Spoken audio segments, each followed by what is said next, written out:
Today, I would like to tell you one very interesting sutta. Samanamandika Sutta. Samanamandika Sutta. Every time you listen these suttas, you will see Dhamma from very, very special angle, practical angle for our daily practice. Whatever Lord Buddha has taught, it is for our practice.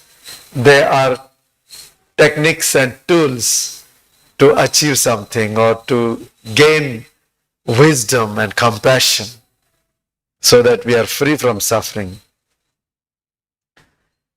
Lord Buddha gave this sutta in Savatthi, in Anathapindika's park. Lord Buddha was staying in Jetavana. As we hear this again and again, it is, you see how this Anathapindika has offered this Jetavana, this monastery, and he built this monastery, and that became the basis of Lord Buddha's stay for very long time, more than 25 years, 25 Vasa he was in Savatthi, and he gave so many teachings in Savatthi.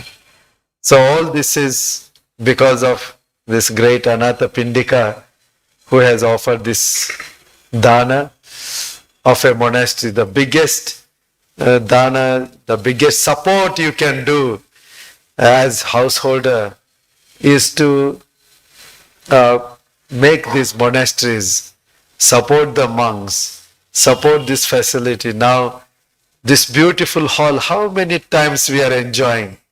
Why? Because Bhadavantiji has built this with the help of so many people. And because of that support, today we are able to sit here, meditate here, do puja here, listen to Dhamma. No? So, that is what Anathapindika created. And when he wanted to buy this land, he paid the money by putting gold on the land. And Prince Jeta asked him, why are you crazy? Why are you putting gold and that much of value, He was paying that much of value with gold. So Anathapindika had told, oh, you don't know the value of this place, what it will become. Here the supremely enlightened Buddha will come. He will be teaching the Dhamma. And there will be so many monks, nuns, upasaka, upasika, they will be listening, learning, developing wisdom, transforming, enlightening. So what is the value of this gold? The value of that transformation, wisdom, that is far superior, So that is why now in every sutta, whenever Lord Buddha gave the suttas, when we read these suttas, always it is mentioned where it is given. And most of the suttas we hear, Savatthi, Jetavana, Anathapindika's park, Anathapindika's monastery, Anathapindika sa arame, in his monastery. On that occasion, there used to be one Uggahamana Samana Mandika Putta. Uggahamana Samana Mandika Putta. He was an ascetic wanderer, not exactly ascetic, wandering, going from town to town, village to village, teaching some good things and like that, a kind of ascetic, not so much meditating or staying in some place, but a wanderer. So, now he was staying in Mallika's park, a single horde Tinduka, It is called Mallika's Park with single hall. Mallika was queen of Kosala, Pasenadi's wife. She had made a beautiful park, and in that park she built one beautiful hall. It is said in that park there used to be a lot of flower plants, lot of beautiful pathways and like that. Look at her intention. She built this hall for the purpose of spiritual debate. There used to be a lot of scholars and ascetics and wandering monks and others. So they used to give teaching, so they needed these halls. Nowadays we have what we call Samudaya Bhavana, Samudaya Bhavanas. But nowadays not so much importance is given to Samudaya Bhavana. Only one grand thing happens in Samudaya Bhavana, marriage. They have become marriage halls. Anyway, this Mallika, she thought that idea, you see. She built one hall, but later on she found out that one hall was not enough. She added more halls in that park. So simultaneously there used to be teachings by this teacher, that teacher. So people would go to this guru or that teacher. Like that, lot of spiritual activity used to take place. So now, this Uggahamana Samanamandika Sutta was with his 300 wandering disciples, wanderers. They were also wanderers. Now at that time, carpenter Panchakanga was living in Savatthi, and it was midday. He felt, oh, I must go and meet Lord Buddha. Then he wanted to go to Jetavana. Then he felt, no, this is not the right time. This is the time for Lord Buddha to be in the meditation retreat. After the lunch, Lord Buddha used to give Dhamma Desana to all the devotees and whoever had come. And then the monks, they would ask questions and they take the meditation subject or instructions, or those who are living here and there. And after that, Lord Buddha would go to meditation, and so also the other disciples. So he thought, oh, this is not the good time. Now Lord Buddha is in retreat. And then he thought, then let me go to the monks. Then he felt, no, this is not the good time. They are also must be meditating. So that is Divavihara. That is daytime meditation. It was rest as well as meditation. Lord Buddha and these great teachers, they did not sleep in the daytime. They rested through their meditation. Meditation itself was rest. Because tiredness, stress, tension, these are not so much physical. They are mental.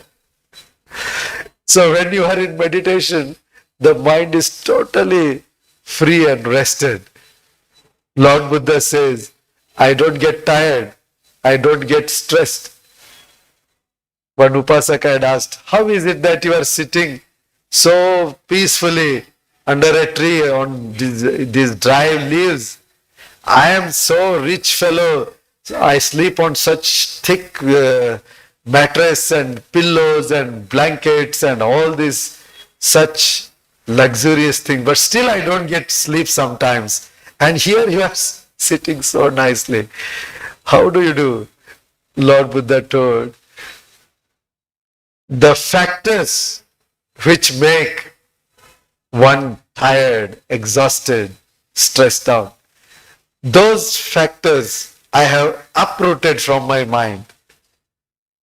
So I am all the time rested, not just to sleep or something. All the time mind is rested. Our body can get tired because of, say, if you are working too much, walking too much. So body needs little bit rest. But when mind is rested, body also becomes rested.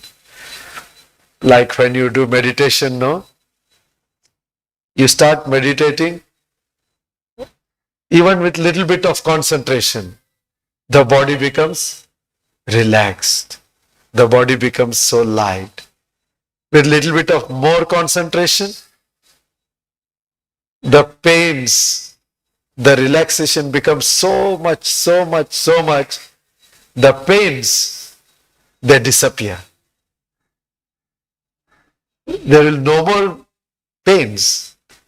Even if it is very painful knee pain or neck pain or back pain, these pains just disappear. Because the mind is in mindfulness. Mindfulness is wholesome chitta, kusala chitta. And in kusala chitta, pain cannot exist. That is the law. Kusala chitta can exist only with either pleasant sensation or with neutral sensation, not with painful sensation. Painful sensation is the result of unwholesome actions. Dukkha vedana, dukkha sahagata, kaya vinyana. Only one chitta is there. That is what experiences dukkha vedana. And that is the result of unwholesome karmas. And when you are in meditation, when the sati is so constant, when the concentration is so constant, this unwholesome chittas cannot arise. So naturally, the wholesome chittas, which can carry only pleasant or neutral sensation, even neutral sensation is in a way pleasant because it is so relaxing, so light, so elevating. So that is why body becomes very, very rested, very peaceful. So mind is influencing body. There is lot of matter that is produced because of mind. There is matter produced because of food. There is matter produced because of karma. There is matter produced because of mind. So, mind is influencing our body.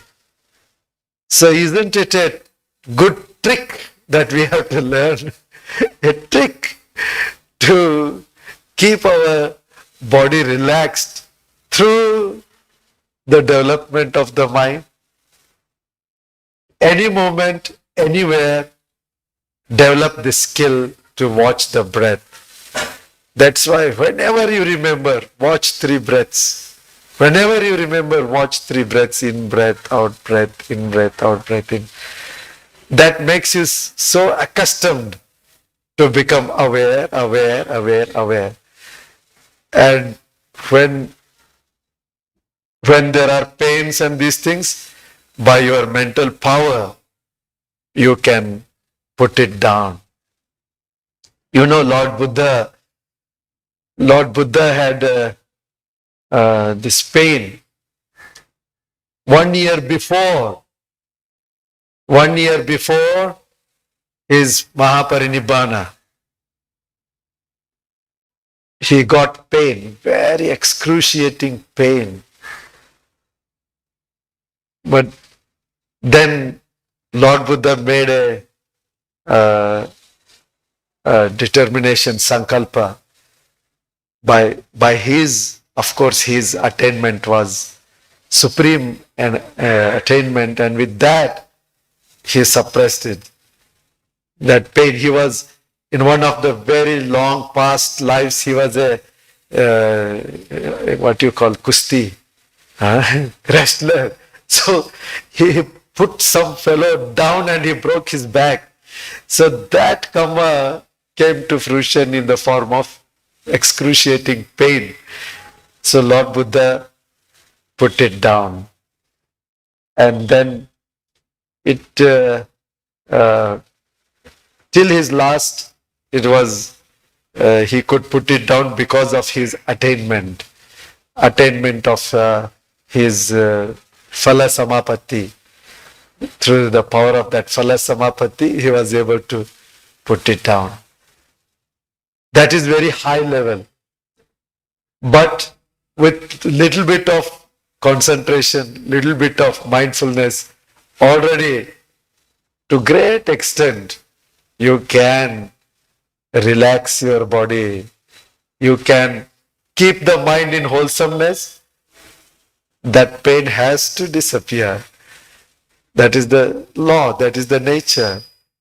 Because wholesome mind cannot contain pain. So anyway, this is a small digression. This carpenter Panchakanga,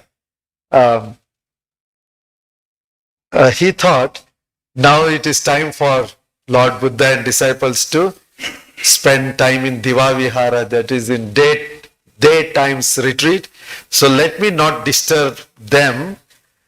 What shall I do? He was thinking. Then he thought, okay, I have heard Uggahamana Samanamandika Sutta is in this Mallika's park. So let me go and talk to him. So he goes there. As he was coming, this wanderer, this Samanamandika Sutta, he was sitting with his 300 disciples and they were gossiping.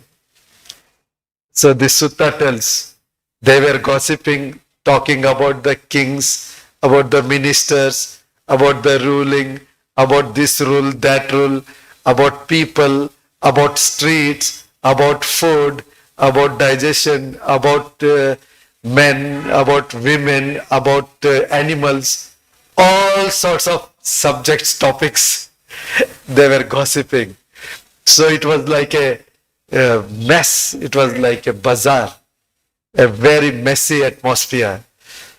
Now this Samanamandika Sutta saw this Panchakanga coming far away. And he knew that Panchakanga is a disciple of Lord Buddha. He then alerted all the disciples. He says, shh, oh my dear friends, brothers, keep quiet. So this Panchakanga carpenter is coming. And he is disciple of Gautama, Sramana Gautama. And these white clothed upasakas of Sramana Gautama, they like silence. They appreciate silence. They appreciate good talk. So let us keep quiet. It may be that if he comes and sees that we are very quiet, he will appreciate and after appreciating, he will join our congregation. He will become our disciple. So then this carpenter Panchakanga came and he met this Samanamandika Sutta and he exchanged greetings. How are you? And that like that, no? How are you? Are you keeping well? That normal greetings. And then when he sat down, this Samanamandika Sutta told carpenter, carpenter, when somebody possesses 4 qualities, then I describe that person as accomplished. Accomplished in what is wholesome. Perfected in what is wholesome. And that person has attained to supreme enlightenment. What are these 4 things? He says, he does no evil bodily action. He does no evil speech. He does no evil intentions. He has no evil intentions. And he has no evil livelihood. These are the four. Somebody doesn't do anything bad through body, bad through speech, bad through mind, and that person is not engaged in bad livelihood. So that person I call is accomplished, perfected, and who has attained to the supreme attainment, supreme enlightenment. And when this carpenter heard, then he did not say okay, he did not say not okay. He thought, I will go to my teacher, Lord Buddha, and I will tell him and I will learn the meaning of this statement. So then after that he greeted him and said bye-bye and went. And after some time he came to Lord Buddha. He came to Lord Buddha, paid homage and sat down, and he told what the conversation took place. He went there, and this Samanamandika Sutta told that somebody doing not wrong in bodily action, verbal action, or mental action, or any wrong livelihood, that person has reached the supreme state. Then Lord Buddha said to him, okay, carpenter, now imagine an infant, a baby, who is just lying down, prone, and this baby, do you think is now accomplished? Because this baby is not doing anything bodily bad. This baby is not doing anything verbal wrong things. This baby don't even know what are evil intentions. No evil intention. And this baby don't know anything other than sucking milk. So livelihood of this baby is also good.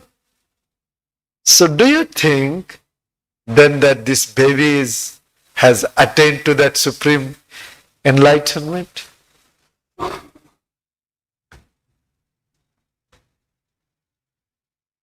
So Lord Buddha says it is not like that.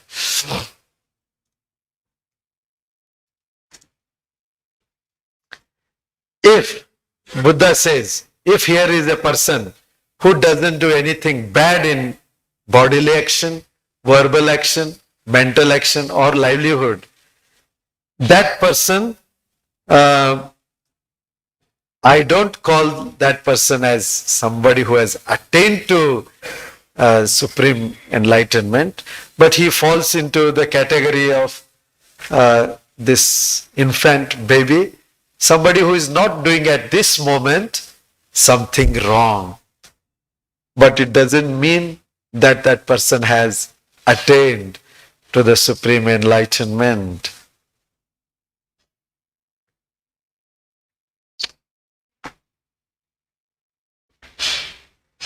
Lord Buddha says, you see, a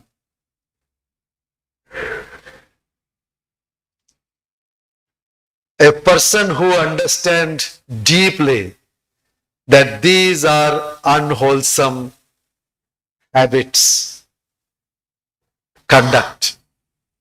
These are unwholesome habits, he says, in the sense of conduct. These are the origin of this unwholesome. When somebody understands, these are the causes of this unwholesome. And this is the end of that unwholesome. And this is the way that this unwholesome is ended. The Four Noble Truths.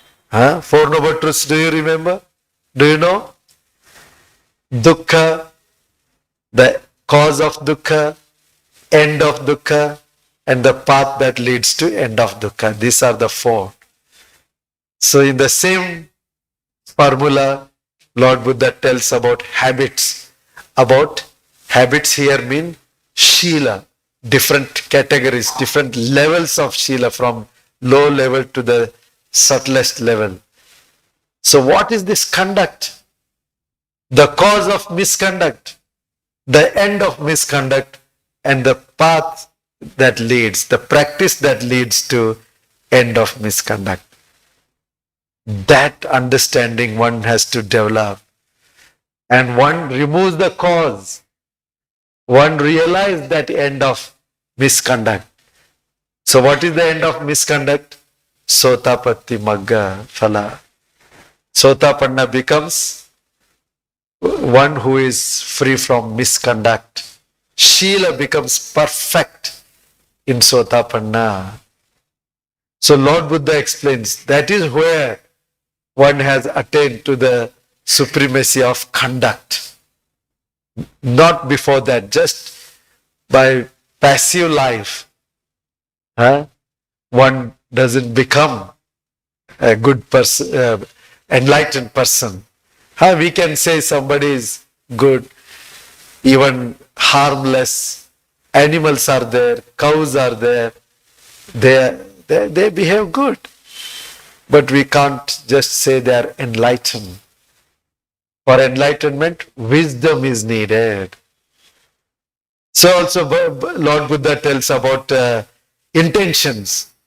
One understands unwholesome intention and one understands the cause, the end and the way. So Lord Buddha tells here, he explains a little bit more about what are these unwholesome habits, these bodily action, verbal action, evil livelihood, these are unwholesome habits. What are the causes of unwholesome habits, unwholesome conduct? It is the mind. And Lord Buddha said, though mind is multiple, varied, and of different aspects, there is mind affected by lust, hatred, and delusion. So this is where unwholesome habits originate.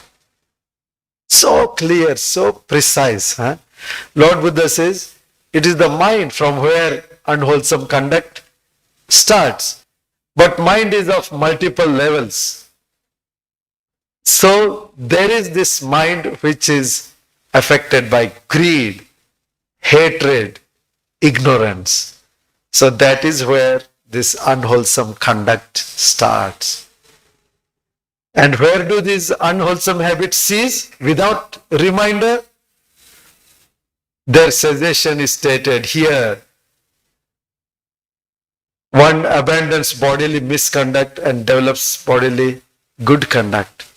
Verbal misconduct, mental misconduct, one abandons and develops good conduct.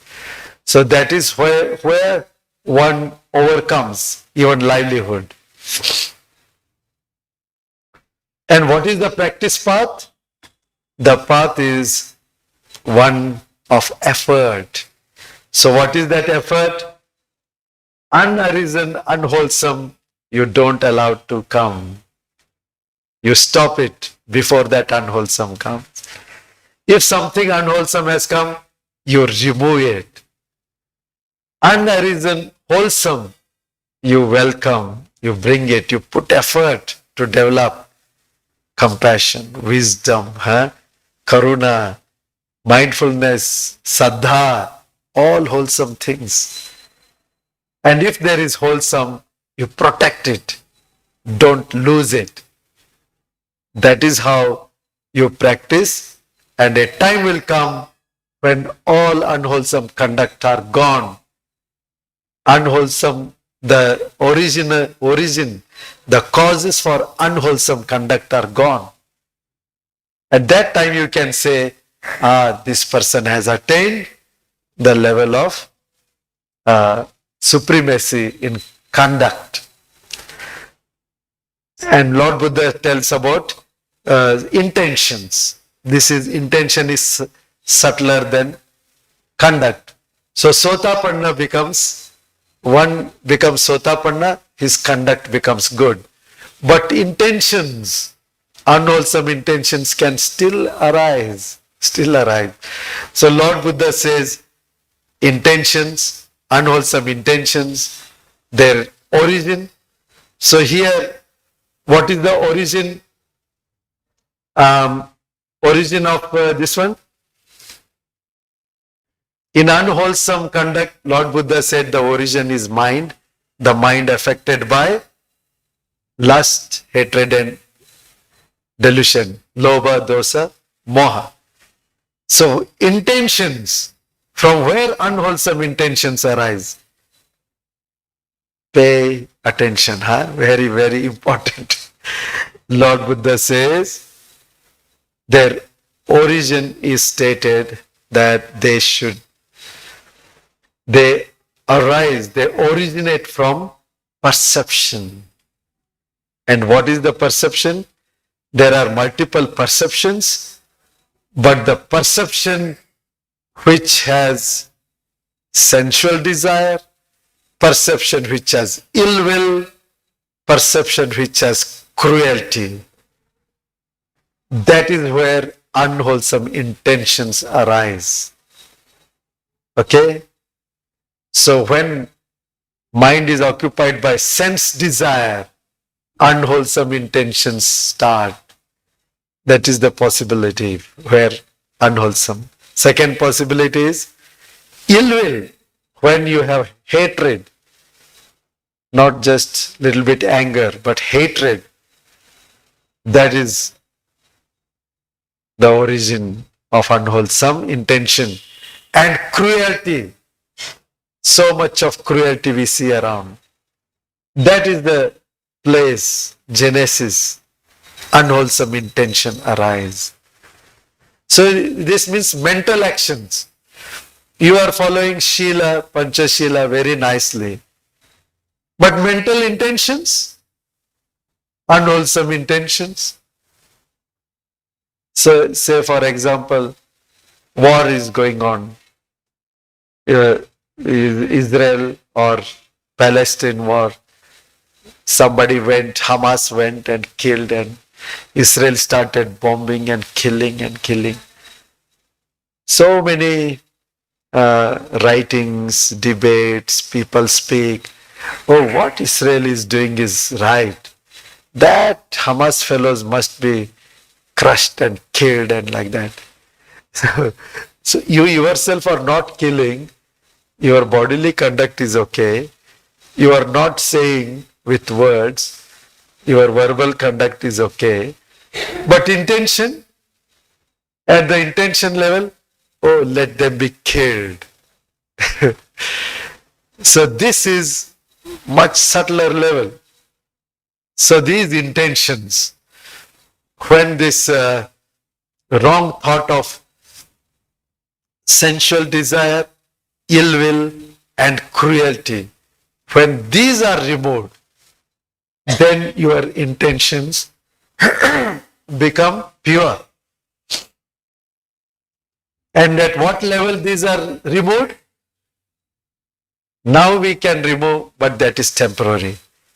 But when you become anagami, then permanently these evil intentions are gone. Because kama, chanda and vyapada are uprooted. No more anger, ill will, hatred, cruelty, or sensual desires will not rule your mind. Now we are called as Kama Loka. We belong to Kama Loka. Kama Loka has 4 lower words: apaya, niraya, animal, preta and asura, manushya, and 6 devatas: Chatu, Marajika, Tavatimsa, Yama, Tushita, Nimanarati, Paranimita, Vasavati. Now all these 11 planes of existence, the main driving force is sense object. Main driving force. Every thought, every moment, your life is ruled by sense objects. The visual things that you see, the sounds, smells, taste, touch, or mental object. These are the objects which are ruling our lives. That's why these 11 planes of existence are called Kama Loka. Kama means sense object, Kama means sense desire, both. So this Kama Loka, these sense objects, when they don't disturb you, when your mind is above, they don't rule your intentions. They don't decide your intentions. That is how you go beyond. Yeah, you live here. If the food is tasty, fine, you are happy. If the food is not tasty, fine, you are happy. That will not disturb your mind. If somebody said good words, you are happy. Somebody is blaming you, you are happy. It is not disturbing you. Huh? So these sense objects, when they don't disturb, you go beyond. Now you can go beyond temporarily. But when you uproot those perceptions, those intentions are purified once for all, then you are anagami. Okay? So this is how one attains to the purity of intentions, purity of conduct at Sotapanna level, Sagadagami also purity of conduct, but purity of intention totally comes through attainment of Anagami level. But that's not all. So,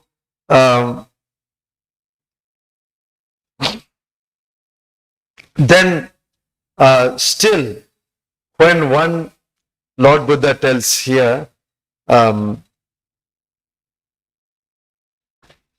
very, very important thing, that is going to arahanthood, still higher level. When, O carpenter, when somebody possesses the 10 qualities, that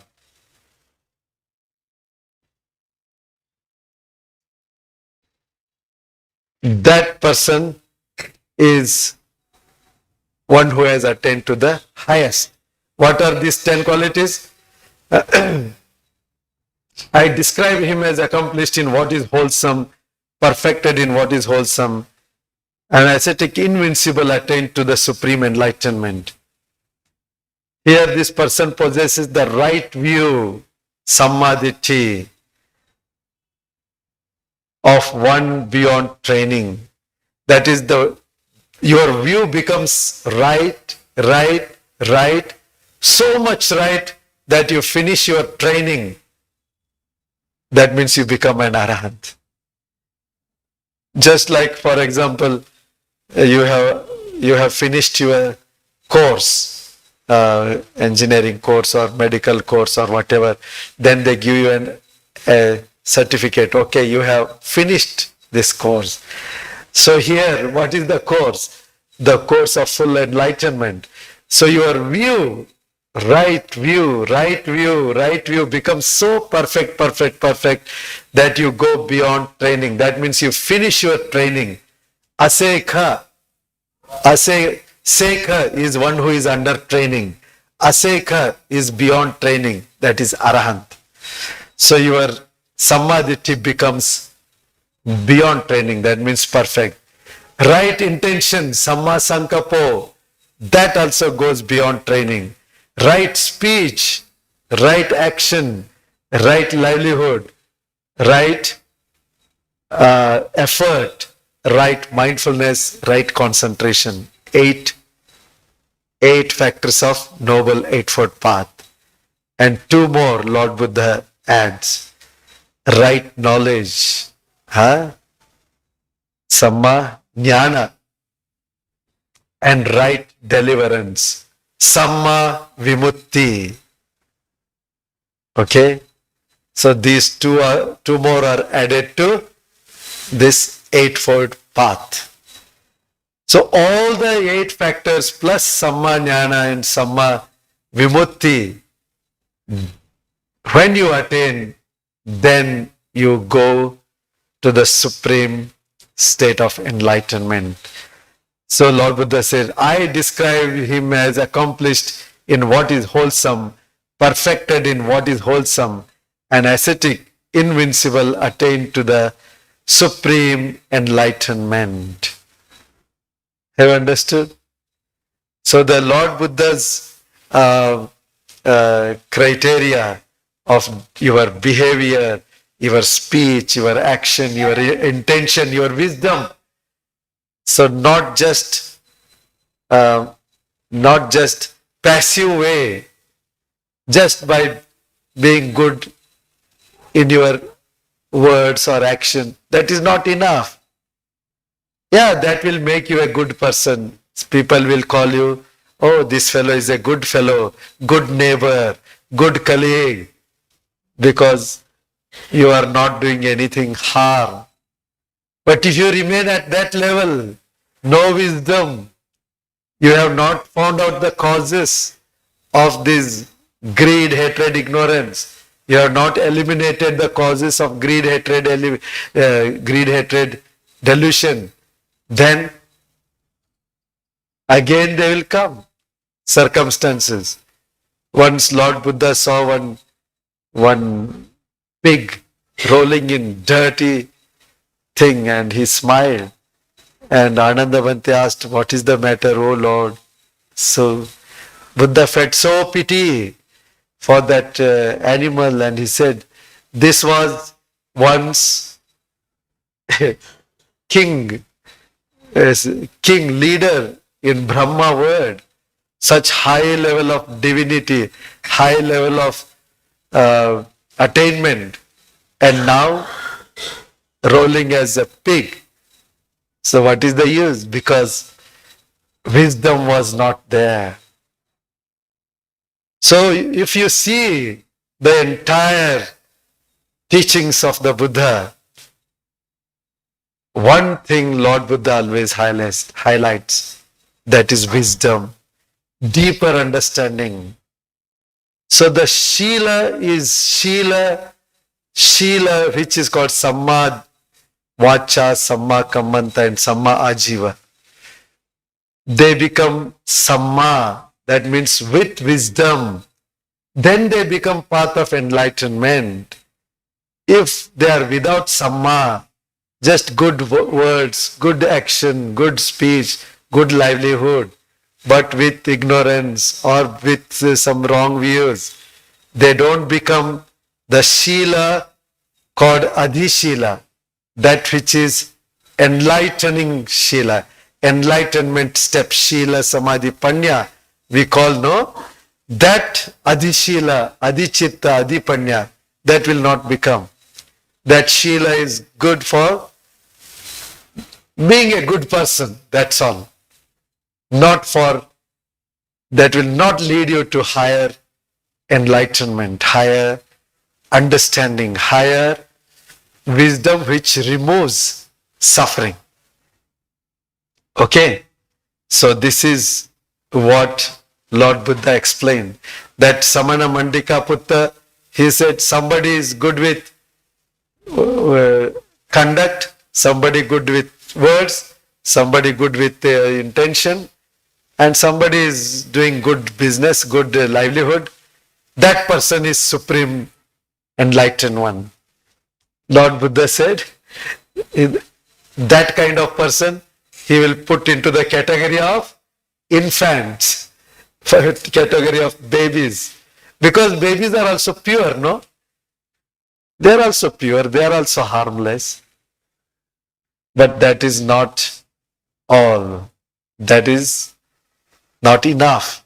So Buddha tells in three levels. One is the purification of conduct, bringing the attainment of Sotapanna enlightenment, Sotapatti enlightenment, and Sakadagami both. And then another is purity of intentions, bringing the enlightenment of Anagami, and the accomplishment of 10 qualities. Yeah?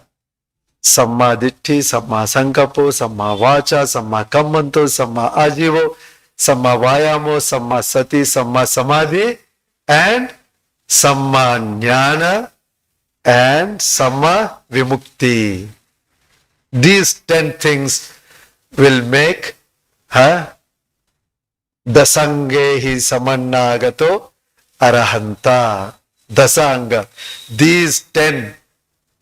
An Arahant who is endowed with these 10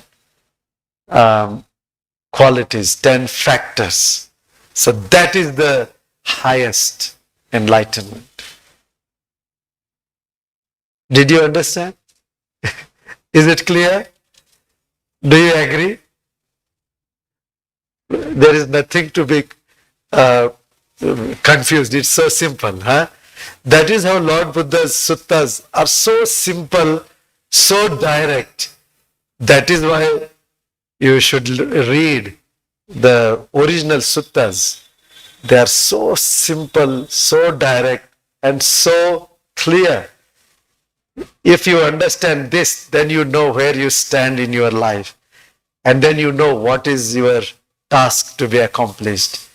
And then you will make all your activities, your daily life, your professional life, or your daily life, or your working life, or your friend life, or your relation life, all these things you fashion because you have the clarity, isn't it? Say you are going to home today after this program. Then you will fashion like that. Okay, at this time I have to go. So I will have lunch, I will talk to this fellow, I will meet that fellow there, this, that. Then I will reach my home. No? Because you have the clarity where you stand and where you have to reach. Right? This clarity Lord Buddha gives. In this word, Andabhuto Ayang Loko, this word is in total darkness. They are wandering because they don't know the target itself. They don't know where to go, why to go. They don't know where they stand. That is the problem. So this clarity Lord Buddha gives us. So this is Samanamandika Sutta, Majjhima Nikaya, Sutta number 78. So here we conclude today's discourse.